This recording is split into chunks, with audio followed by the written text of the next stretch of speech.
All right. So please tell us a little bit about yourself outside of uni, as much as you're comfortable with talking about. Sure. Um, I am a graduate student. I'm finishing my master's thesis in psychological research. I'm working on getting my thesis published. Uh, what is it? I I guess outside of uni?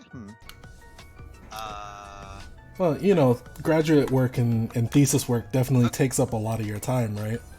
Yeah. Um, it's a lot less now, thankfully, because I'm near the. Well, it was like a weird coincidence where um my coursework got a lot harder as COVID started, but Mm, my professors were a lot more lax.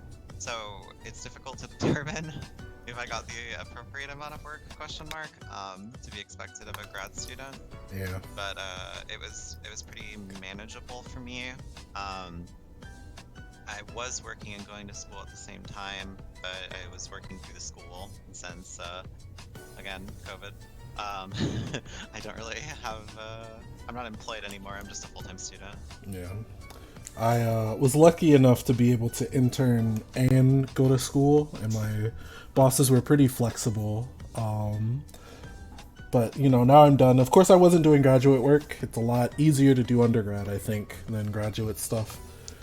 But I wouldn't discourage yourself or anyone in that way. Just on the contrary, I have a friend who's a undergraduate right now, and compared to, I wouldn't say the work gets harder. I would just say, or what is it?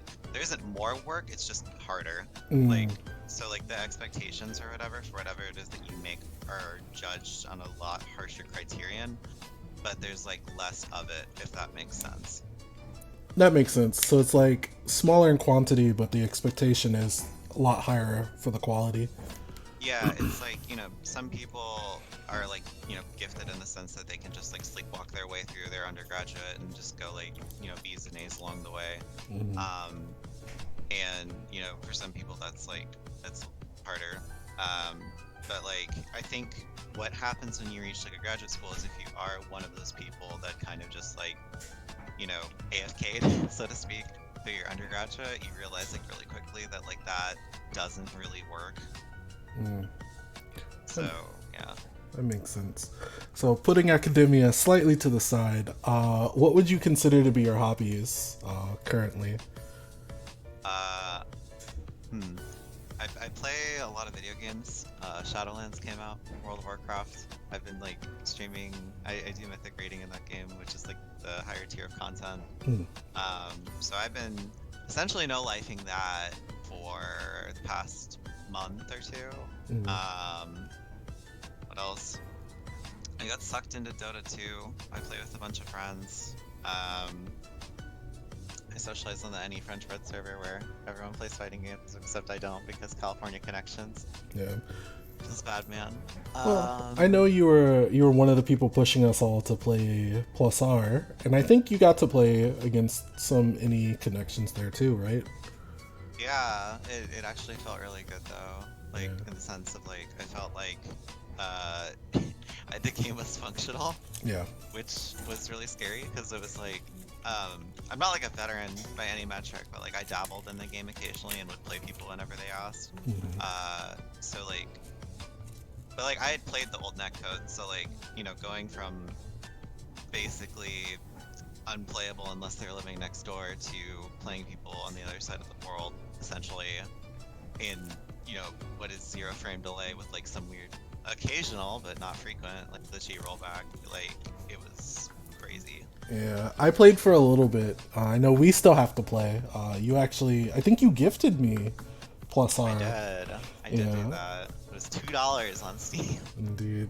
And I've, been feeling a little bit more confident with my Kai, so maybe I can kind of take it outside of the local streets and Oh play hell some more yeah. people.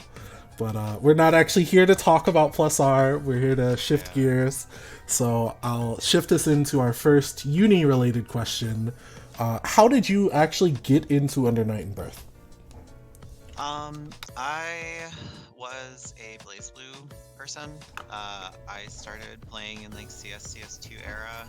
I wasn't good, but that was like also my first fighting game. Actually, I guess technically Accent Core was, but I never like went to anything. There wasn't even any like online for that game, Mm-hmm. so it's hard to say it was like my first fighting game. Um, but yeah, like I was a Blaz baby, so to speak, or whatever you want to call it, and Uni got announced, and I was like, oh, well, that game looks really sick, but it's only in arcades in, Japan. So I was like, okay, whatever. And then it got like, its PS3 release, and then I actually was like, okay, I'm willing to try this. And the first character I actually ever played was like Hilda, Mm. and I liked her. There's like super super old footage of me playing an EL. We played against Breaker Dave and LPT, who absolutely fucking obliterated me at the Yeah. time. Really strong players even now.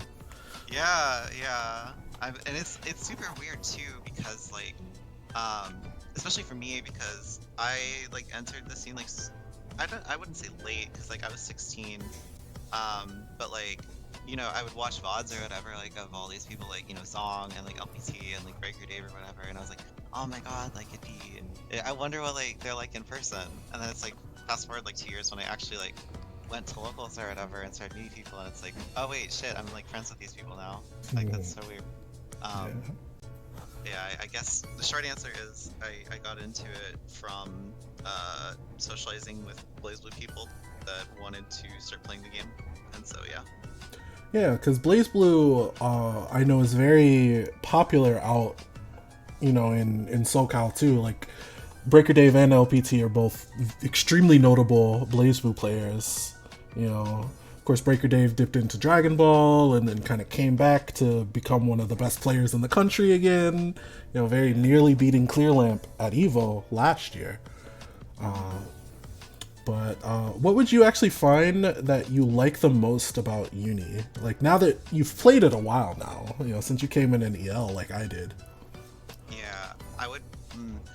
It's weird because I wouldn't say that I started playing the game, air quotes, like actually knowing what I was doing at a level that I felt comfortable enough saying that I was trying to learn and absorb the game until 2018.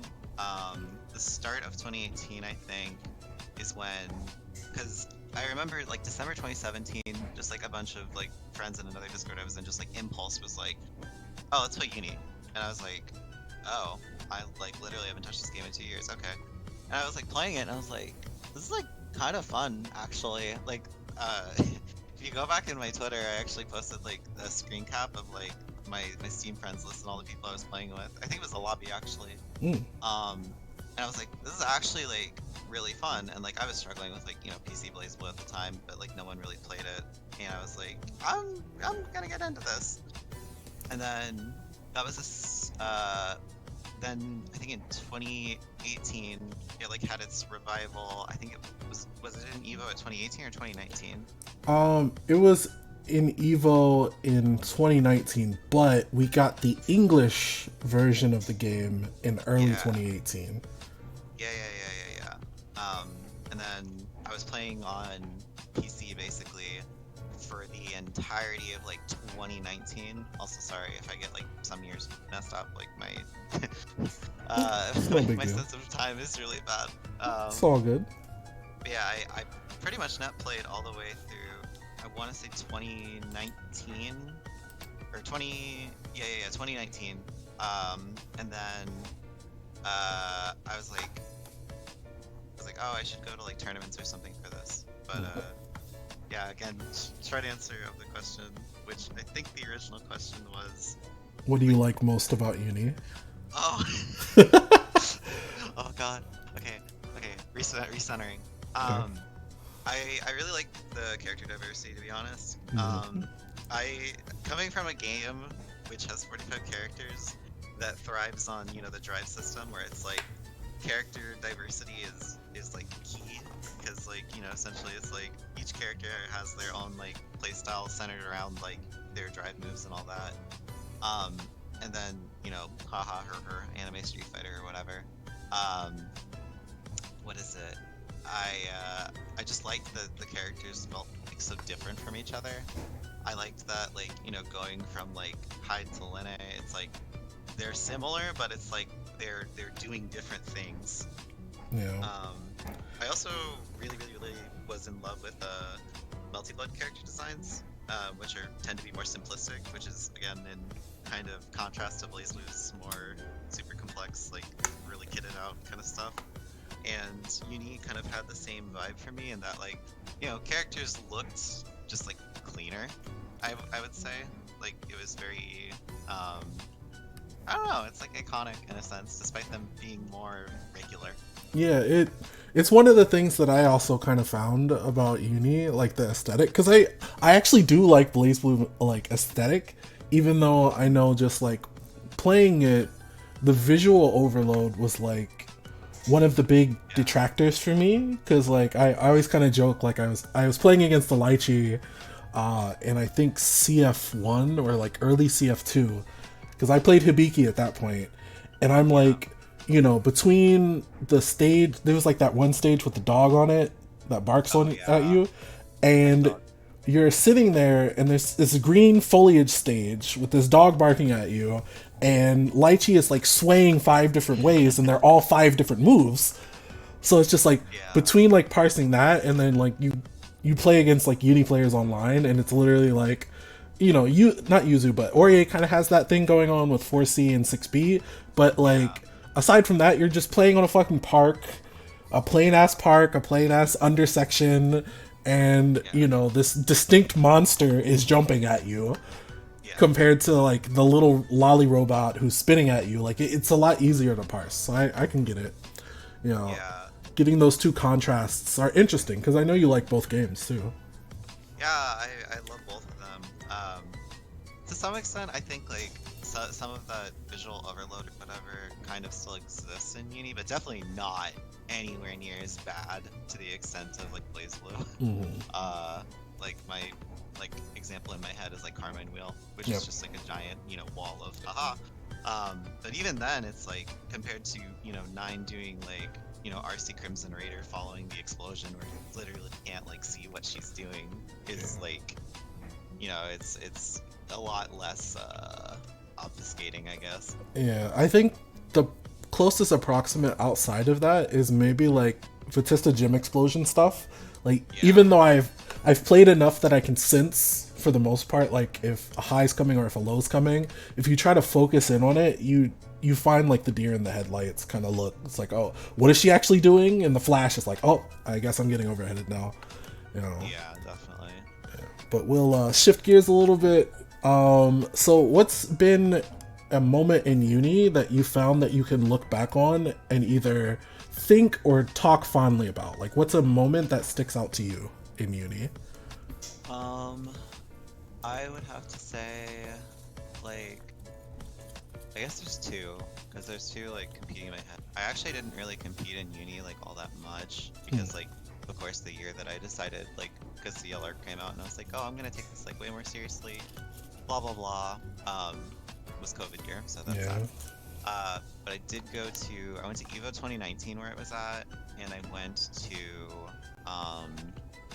what's it called? I went to Frosty Faustings. That was the first time I'd ever like traveled out of state for a major, and I took 9th,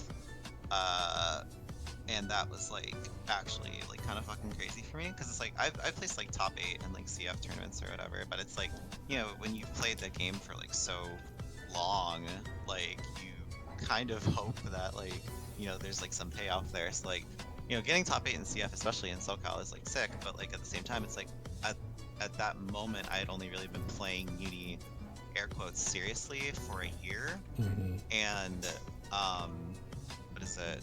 Even then, I was only playing Batista for 9 months. Yeah. So to me, it was just like, you know, it's like I didn't make top 8, but it's like, wow, like I got 9th playing a character that I didn't really feel like I was at any level, you know, quote unquote pro at. So like, and then the whole rest of that tournament like was just like, you know, it was good vibes, because it was like, you know, like I traveled across the country and did well, so it was very satisfying. Yeah, I think I remember watching you at that tournament too. I remember seeing one of your pools matches, and then I think it was in top 16 that you beat Argon. No, that Was me and that person actually used the same color palette. I think it was. Oh, that was Pushy, right? No. No, that wasn't It was, Pushy. like, it wasn't casual. Was it casual Breloom? Or is it Oh, some other person with I- like a mushroom-related name? I think that was Casual Breloom, but I thought you were the one that beat Argon. Who did you beat in top 16? I beat. Oh God. Do I have to go and pull this up real quick? I think I was. I beat Ryan Hunter. Hmm. I think. I could be wrong. He plays Yuzu, right? Yeah, he's a user player. He actually eliminated me before I got out of pools because I drowned in pools there. Yeah, he was really good. There was just like actually a handful of really dumb gem interactions where I somehow won. I played him. I played Shinso Beam. Yep. It was the Shinso set that I remember. Yeah, that was Yeah, I watched that because that wasn't on stream. I don't think that was actually at the pool station, and I do remember watching that because you went on to play against Shaq or Uniclear Shaq player, me. and unfortunately lost that one. Yeah, but yeah.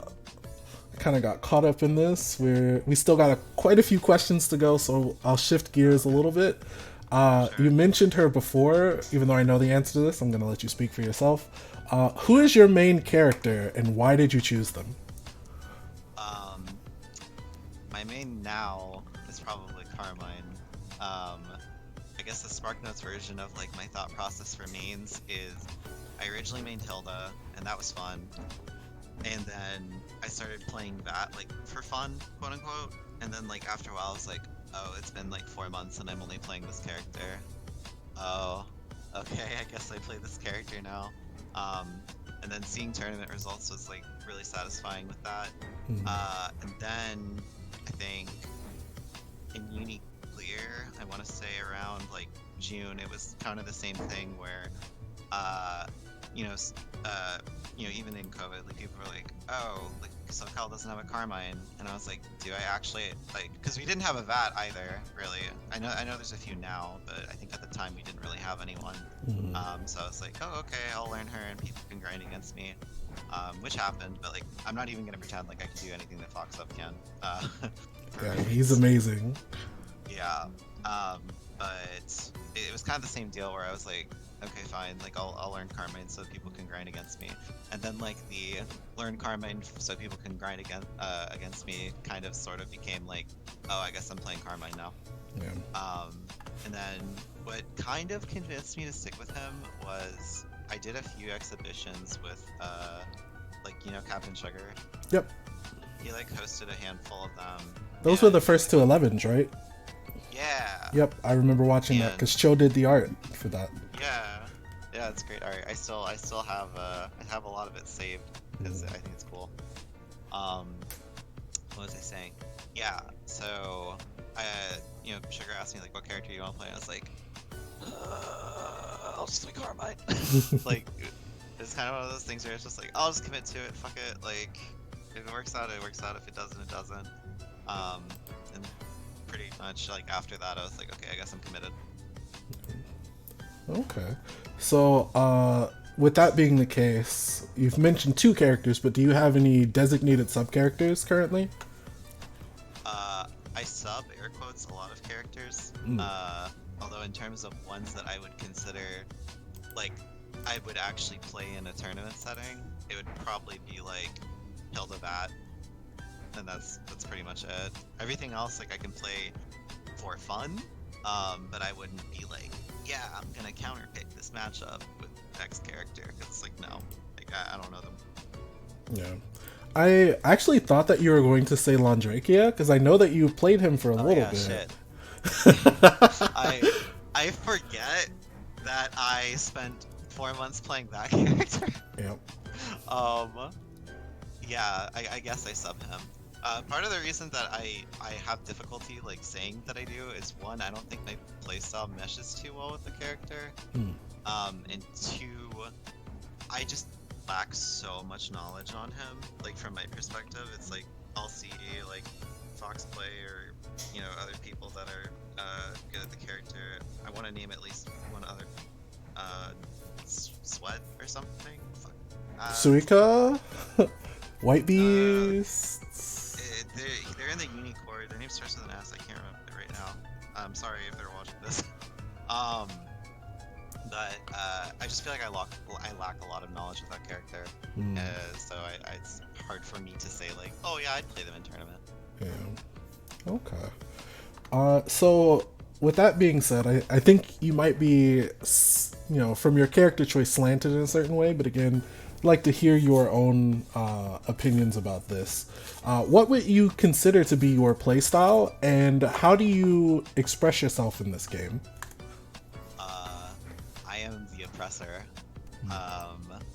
Whether it be via zoning or just like being able to suffocate people with things, that is like where I thrive. I don't know. Everyone likes to think their neutral's nice. But then I look at my character choices and I'm like, yeah, maybe what I choose doesn't really facilitate that mindset. Maybe I just think that I'm nice. Yeah, definitely just like suffocation, just like throwing stuff on screen, like making people deal with things.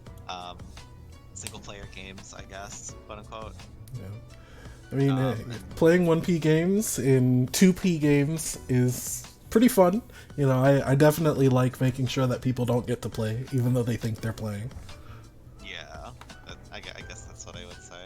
Yeah. Okay. Was there a part 2 to that, or was it just... how do you think you're able to express yourself in that playstyle in Uni? Character choice has a lot to do with it. That gems are suffocating. Hilda, as an existing character, is suffocating. I find Carmine Pressure, like, in like all of its intricacy, to be like really fun. So I think part of the reason that I was so okay with settling on him, despite him being not excellent, was like there's just so like much you can do, and he really facilitates like a lot of creativity, in my opinion, that like if you don't play the character you can't really tell, because it's like, oh, he's doing the fuzzy or whatever, but it's like, okay, but like there's so many like layers to everything, and like when it like works out, when you get your hit because you did like the goofy like walk slowly forward, am I going to throw you or am I going to backdash, and like fuzzy setups, left rights, blah blah blah. It's really fun. Yeah, it's one of the things that I've really enjoyed, because like I watch the notes footage, because he plays on offline like basically every month or two, like once every month or two, and watching him fight Ojito and some of the others has always been really fun. Watching Spinach when he plays has been like a treat too. So even if I don't exactly understand what's happening, like I've seen enough of it that I can differentiate, and I think it's really interesting. Yeah, and the character as a whole just like facilitates so much like self-expression in terms of like routing choices, like enders, knockdowns, like just his mix in general. Yeah. And it's really interesting because like, well, I would say in ST he didn't really have like a lot of tools that could be used super creatively. I think, well, I mean outside of like his usual ones, but now with like Charge 6B Shuriken, some new stuff was developed, I think, with like Wheel and all that. It's kind of cool, like what he can do now. Yeah, I think because I pop into the Carmine chat from time to time too. There are like differing opinions about health management and things like that. Like there's a lot of intricacy there. Okay, so I don't have a good transition into this, so I'm gonna give it up. What matchup do you think is your best matchup personally, and what makes you think that this is your best matchup? For me as a person, or from the perspective of the character I play? You as a person is fine. Okay. Character's perspective is also fine. Usually you end up channeling a little bit of both, I think. Yeah, that's true. Let me look at the roster. I have to do that too. No. Like, even though I know the character names and stuff like that, I have to look at them sometimes to Yeah, really get yeah. a sense. I have a strange amount of like comfortability fighting. I guess like this sounds weird, but like Mika. Mm. One of the people that I like play against in DFAX Calamity. Yeah, Calamity's so good. Yeah, he and I play occasionally. We don't really play lately because I've been in the MMO vortex, but like, I equate him to the reason I was able to beat Shinsel Beam because like when there was offline, we literally played. I think because like we went to a tournament or whatever. I don't think either of us even entered. Mhm. And we just played like for 2 hours, and it was just like 50 games of like Mika practice against Batista, and I was like, huh, like I'm really understanding this. Okay. Yeah. I definitely feel that too, because like I'm gonna tilt my hand a little bit, but when I go to events, especially events where I'm not going to play people that I'm locally familiar with, I like usually seek out Aurier or I seek out Vitista and Hilda. Those are like the three characters that I seek out because I have so much like matchup familiarity and stuff like that. So it's just like, okay, let me get a quick update on some things that might be new, might not. Does this person actually know how to fight my character? Yeah. If not, it's like, oh, okay, cool. Like, this is another day at the office. But if there is some difficulty, then that gives me some more things to think about. So Yeah. I feel that. So we're gonna flip that onto its head there. What is a matchup that you find that you struggle with the most, and why do you think that? Chaos. Really? Yeah. None of the. You know how some characters can kind of just like skip the neutral portion or whatever and just suppress him. Mm-hmm. I've never really wrapped my head around how to get to that point with anyone that I play. Some characters obviously have an easier time than others, like Hilda, for example, just in terms of like, negotiating the range. But like, I don't know, it's like, I played Ghosted at Frosty's and got owned. I play, what is it, Jake online. Granted, it's 4-frame chaos, but whatever. Mm-hmm. I get owned. It's like, I played Wind God Dudes, chaos, also got owned. And it's just like, What am I supposed what to do do? I Yeah. like I have so many questions and blah blah blah, and it's like, Ghosted posted his like how to deal with chaos thing, and that was like kind of helpful, but it's still just like brain not working, lizard on screen, how do you remove lizard, question marks. Yeah, I think there are particular interactions that make it kind of weird too. I have my own specific way. Like I actually like the chaos matchup quite a bit, but I've also been playing it for a long time. My roommate Silmarion is a chaos player. I've played Gossada a lot. I've played Silicon. Like I've played any chaos you can think of, basically. Yeah. But like the tools that I deal with getting in on him are very different than like Carmine's, especially since Carmine is relatively projectile heavy, and like Ozzy doesn't give a shit about that. It's like, okay, Yeah. Strangely enough, I play Snappy occasionally too, but our connection isn't great. That's unfortunate because I think you're both SoCal, aren't you? Yeah, I don't want to talk about it. Yeah. I can't even play. I know his name, but I don't know his handle. Randy. Fucking. Oh, Knots. Yeah. Yeah. I played Knots and it was like 4 frames. I'm like, I'm so over this. Yeah. It's unfortunate. But yeah, like, the only time where I have actually felt like I understood what was happening was when I played Vaughn. Strangely enough. I could see that too. Yeah, it's just like, I don't know, just like the ranges, the like conventional not 8-frame dash startup, Rekka being moderately ignorant in certain situations. I don't know, it just made a lot more sense when I was doing that. Yeah. But yeah, I think one of my problems is like I get too concerned with like character interactions when it's like, okay, well you really should just learn how to deal with this. Yeah. For sure. So, do you happen to have any rivals? And if so, why would you consider them to be your rival? Ooh, I have quite a few rivals, I guess. is a good example. He improves at ludicrous rates, and if he wants to learn something, he will within like any amount of time, and it's horrifying. He wanted to learn plus art, and learned how to do like FRC IAD in like 2 days. Oh shit. Yeah, it's fucking horrifying. Can I swear? Yeah, I mean, I already did. I broke the kayfabe there. Okay. I know he was learning Hilda too. Like I saw him post a little bit about that. He and Johnny, like, because I have relatively strong confidence in the Mika matchup, but I watched like him play Johnny in ST, and I'm like, I don't know if I can actually beat this guy. He's really good with very little effort at things, and it is incredible. Yeah. He also has a wonderful personality, and I'm very happy to call him.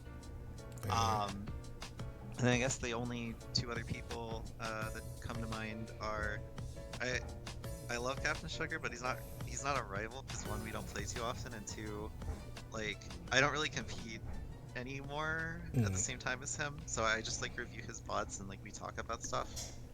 I'll say, yeah, and I guess it's just Calamity, because even I was gonna say Tensei, but for that he's more of like mentor / friend. He's helped me get better at the game a lot, so I appreciate kind of the time that he's given me. Yeah, and from what I understand, he's mostly on the Gundam train too. I know he was active toward the end of ST because he had qualified for, I think it was Oakland, right? Yeah, he qualified for Red Bull. Red Bull, yeah. Okay. It was cute. We were all watching him in the stream. We were like, yay. So I guess this naturally transitions into this next question. Who are some players that are on your radar? This could be like opponents that you want to fight in the future, players that you think might not be getting a fair shake or are underrated, under the radar. Who are some players like that you can think of? Briefly to tack on the last question, also Spinach. Just as a mentor, insane amount of helpfulness. He basically helped me learn the character from the ground up. Kisses, love you. So everyone's a net player more or less right now, but like I think a lot of like the people that were net players and like continue to be net players are actually like really good. There's like the Hyde streamer army. Garmfield, like, Mark Fermad. Yeah, I think Garmfield is actually pretty good. Even if like his entire like persona or like playstyle is whatever his memes, it's like he has a very strong like fundamental understanding of what he's doing, even though it seems like stupid. Yeah. So sometimes I wonder if he's given enough credit or taken seriously. I know Garm is on my radar. I like ended up losing a tournament to him too, like online, and it wasn't like I didn't feel like I lost because of online. I thought that he outplayed me, and when I went back and watched, I was like, yeah, I definitely got outplayed here. So, Garm is on my radar too. I think he's quite strong. He does a really good job of making situations that you think you're familiar with like unfamiliar, because he'll just like you're like, oh okay, so he did 660, so he's gonna T2A, and then he'll just not do that and do something else, and then you're like, okay, and then he'll 660 situation again, and you're like, okay, he's gonna do that other thing, and then instead of T2Aing or doing that, he's just gonna do another thing, and you're like, I'm spending so much time waiting for this person to do something. I know when I played him too, his like shield DP game was really good. Like shield DP, like 180 AD, like he uses really well now. Like he's got a lot of the fundamental stuff down pretty well. Yeah, and then another person is, and it's like I think people already know they're a strong player, but I guess I just want to highlight them. Captain Sugar.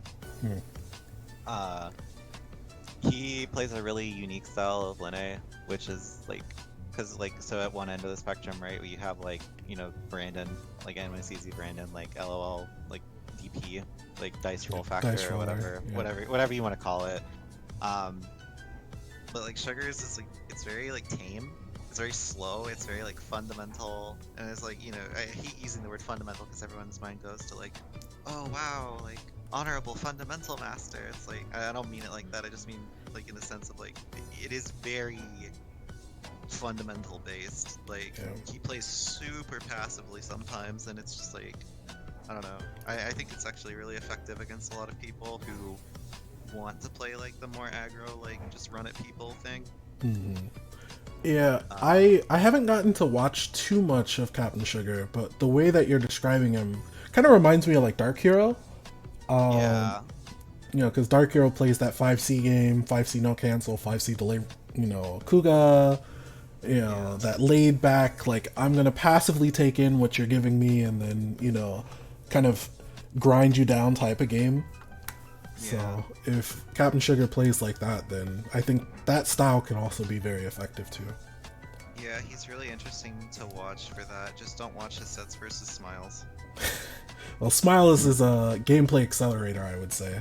He's one of those Yes. types of players. Yeah, it runs very counter to how Sugar wants to play, and he finds it moderately frustrating. Okay. So you actually sort of answered the question in question 6, but I'll ask you this anyway. Do you have players that inspire your play, or do you have players that you look up to? Yes. It's basically the same people. Mhm. I really look up to Tensei. He does not inspire me to play, mostly because he doesn't play. But again, he was just very helpful in me getting a better understanding of the game. And even though his critiques were pretty harsh at times, like ultimately, it's kind of what I need to hear. So I don't mind it. Again, Spinach has been insanely helpful, and like enthusiastically helpful. Like I'm a night owl, so I'll like send him a message at like 2 a.m. and he'll reply like 5 a.m. East Coast time, like, yeah, it's this. And I'm like, oh, okay. Okay, you get the late night call for Carmine helps. I know. The tip yeah. hotline. I know. I'm like, you could have stayed asleep. He's like, no, it's fine. I'm like, okay. Like, it's not a big deal. I think I saw like a similar interaction too. I just peeped into the Carmine channel like this morning or something, and because Spinach was talking about like how it feels to play Carmine in certain matchups, and Yeah. Trill at him at like 3 o'clock in the morning. It's like, yeah, I think I have a funny joke with CDP from Byakuya, because if you see the flash, like the normal thing is like Byakuya can kind of just like super you for like various things. So he's just like, yeah, I found another cool prank. I'll just I'll DP instead. So if you sit there, you might just get command thrown, thinking that, you know, EX Rekka is coming. And Spinach replied back like 2 minutes later, like, why are you like this? So it was like super funny. Okay. Yeah. So Also, oh, go ahead. Sorry. I was just gonna say like, in terms of Spinach, I actually find a lot of what he says very helpful. But one thing that's really funny is like I don't like pretend that I have a good feel on like matchups, especially if I'm learning a character. Mhm. So like I'll use him as like my reference book, where it's like, okay, the Ori matchup feels awful, but I don't know if it's because I'm bad. So then I'll DM him. I'm like, hey, what do I do about this? And he's just like, you die. I'm like, oh, okay, cool. Like, thank you. Yeah. You, yeah. I think I have a similar sort of opinion when it comes to like Akuyuzu. Like I've even like gone out of my way to practice certain things, but like Yes. it just keeps adding up to like, you shouldn't win, but try your best. Like, Yeah. so it's that kind of feeling. But we've basically lost a year because of COVID-19. I know you elaborated on it a bit before, since you mentioned you wanted to take Clear seriously. But what are some other things that you've done to maintain your interest in the game? Started doing content creation, funny enough, because like grad school near the end got kind of rough. I kind of stopped, because it was like points where, you know, I would take like VODs or whatever from streams, and I was like, okay, you know, like I can edit this into a highlight reel. It's like, more people will watch this, but it'll make me laugh. And you know, I've made like, you know, uni memes or whatever that have been shared around and people like, which it's very validating. because it's like, you put like 6 hours into something and someone's like, hey, funny meme, and I'm like, haha, I made that. So yeah, content creation, definitely. A lot of it actually too is just like helping other people. Like if they have like a question or something, because like I have like, strangely enough, like 2 people learning Carmine right now, and they'll DM me a question like, what do I do off this? And I'm like, well, guess I gotta play Uni, and I'll just like bust out my stick, lab the combo, send it to them, and be like, okay, there you go. Yeah. And then if they have like matchup knowledge questions or whatever, it's like, well, in my opinion, blah blah blah blah blah, and they're like, okay, and then I'll like watch like their streams or whatever and interact with them, and they'll tell me like, oh hey, it worked. I'm like, oh nice. Yeah, that's been like a big thing for me as well. Like, kind of talking people through processes, because like Akatsuki still kind of remains a like popular pick to just kind of mess around with, and then like there's all kinds of depth if you want to dive into that. So like a lot of my stuff is like recently we discovered a new linker. I ended up talking about it in my blog. 2 of which entries I uploaded today. But there's like on the typical fireball combo, you can actually do like 6xc 5c, and then like extend some damage off of that. So we found out about that like last month, and so now it's just like, okay, I have to retroactively see, can I do this off of this? Can I do this off of that? Like there's a lot of like retooling and retouching that I've been able to do just by like continuing to just I'm kind of bored today, let me go into the lab and tinker for like 30 minutes or something like that. I think if you don't bore yourself, you end up like finding some weird stuff to mess around with, and I like that about Uni too. Yeah, like what was it? When I was playing a little more religiously, I played like against Suika, and granted, again, Canada, it had 4 frames, whatever. And I kept having these situations where he would flash kick into wheel and then just like air tech out of it, and I'm like, there has to be something that I can do. And I was talking to Spinach about it. He's like, well, I don't really have anything. And I was like, oh, okay.